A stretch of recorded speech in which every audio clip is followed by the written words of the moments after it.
Bienvenue sur Ardo Crypto, les infos crypto pour ceux qui n'ont pas le temps. Bitcoin crypto, début d'un énorme crash. On va parler de ça aujourd'hui parce que j'ai plein de choses à vous dire à ce sujet. C'est parti avec un BTC qui a repris les 35 000 $. On est à 35 600. On a visité un peu plus des 34 000 $ hier.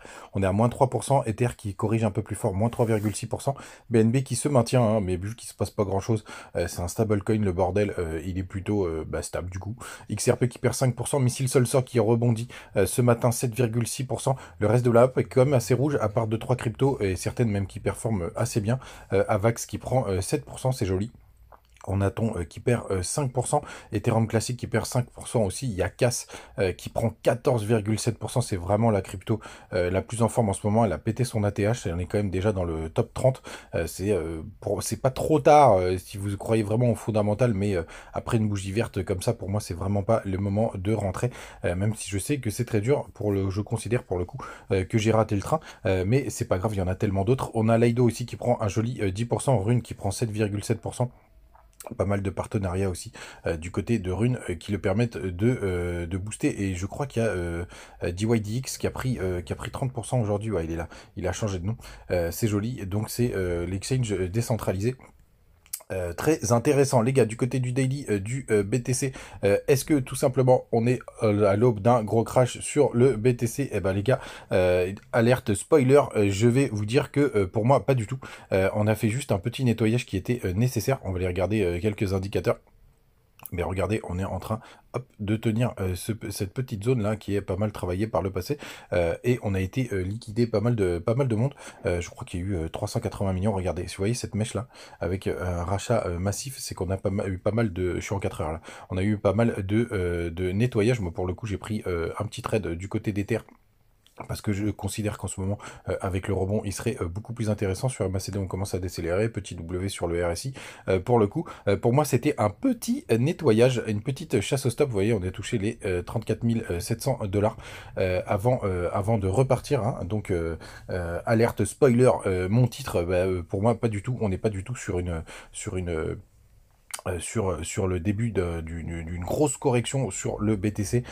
Pour moi, c'est pas du tout le cas. Alors, bien entendu, ça veut pas dire que si je pense ça, que ce sera pas le cas. Mais je vous le dis, pour moi, ça a été une grosse chasse au stop. Et je vous le disais d'ailleurs dans mon scénario qui commence à plutôt pas mal se dessiner, c'est que pour moi, on va rester dans cette zone neutre entre les 30 et les 70 et qu'on va faire un joli rebond et qu'on va pas dépasser les 70 et qu'on va faire un plus haut sur le BTC vers les 40-42 000 et que derrière, pour le coup, on aura encore juste après une énorme correction.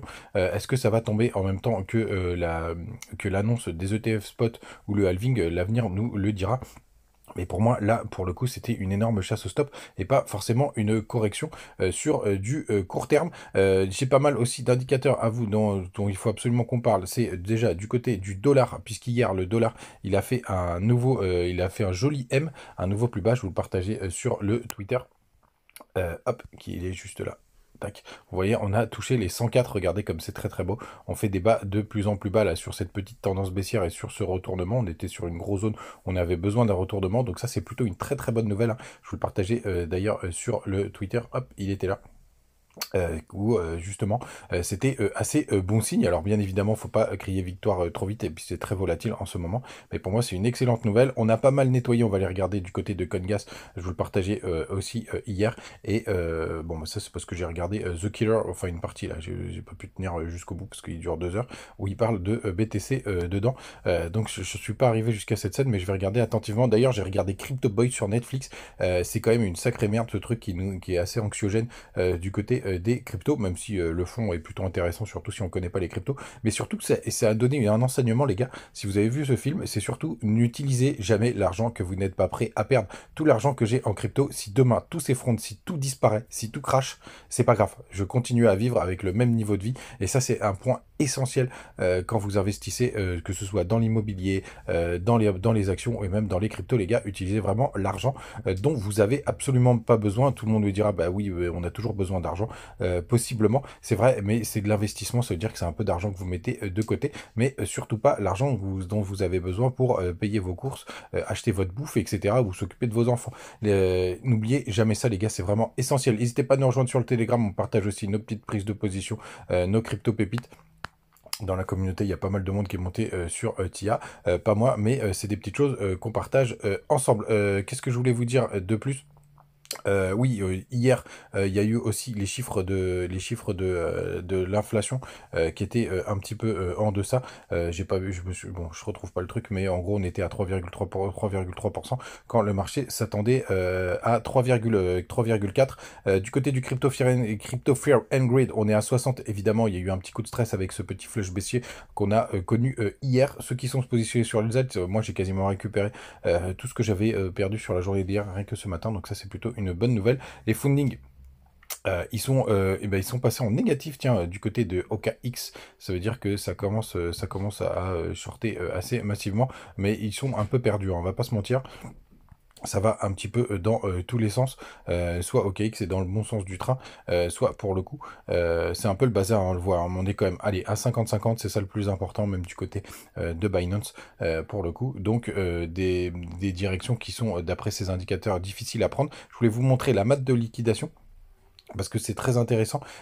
Il faut aussi prendre du recul parce qu'on a pris pas mal on a pas, on a pris pas mal de liquidités qui avaient juste ici. Il y en a beaucoup qui sont en train de s'accumuler au nord, mais il faut aussi utiliser de temps en temps la grande photo. Alors, n'hésitez pas à regarder avec les time frames. On va passer même sur le plus grand, le 3 mois. Parce que il y a aussi des zones assez importantes de liquidité. Bon, ça veut pas s'afficher.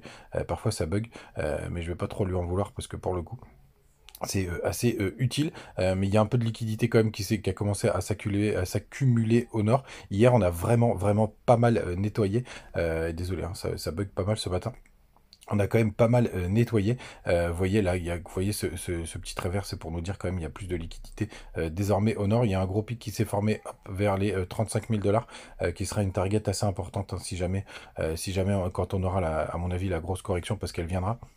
Mais si on prend la grande photo, il y a quand même pas mal de liquidités aussi qui s'est accumulée sur un peu plus du long terme jusqu'à même 33 600 $. Donc vous voyez, c'est toujours intéressant aussi de prendre de dézoomer pour voir où sont les liquidités, pour se rendre compte que pour le coup, il y a quand même des gros pics qui nous attendent un peu plus bas. Est-ce qu'on ira les chercher? Bah, pas nécessairement, les gars, mais moi surtout, j'attends le petit pic jusqu'aux 42 000 $. Et à ce moment-là, je pense que ce sera le bon moment pour prendre des décisions. N'hésitez pas, comme d'habitude, à me partager vos alts. On va reprendre enfin très régulièrement d'ailleurs, dès que vous en avez un petit peu. Vous savez tout. Donc les gars, pour répondre au trade, est-ce qu'on est à l'aube d'un gros crash? Eh ben, bien évidemment que c'est pas impossible. C'est pas impossible, bien entendu. Vous savez que sur le marché crypto, c'est toujours un peu le bazar et il peut se passer tout et n'importe quoi. Mais pour moi, c'est un petit peu trop tôt. Un petit peu trop tôt et je pense qu'on a encore un peu de place d'aller faire un dernier flush haussier pour le coup, pour aller chercher des targets un peu plus hautes et à partir de là la divergence à mon avis pourra être très propre et là on pourra avoir une correction entre 10 et 30% pour retourner pourquoi pas aux 35 000 $. En tout cas c'est mon scénario les gars, passez une très très bonne journée, on se retrouve comme d'habitude tous les matins. N'hésitez pas à me laisser à utiliser les bonus pour du côté de BingX et du côté de BitGet. Ils font toujours plaisir. Ciao.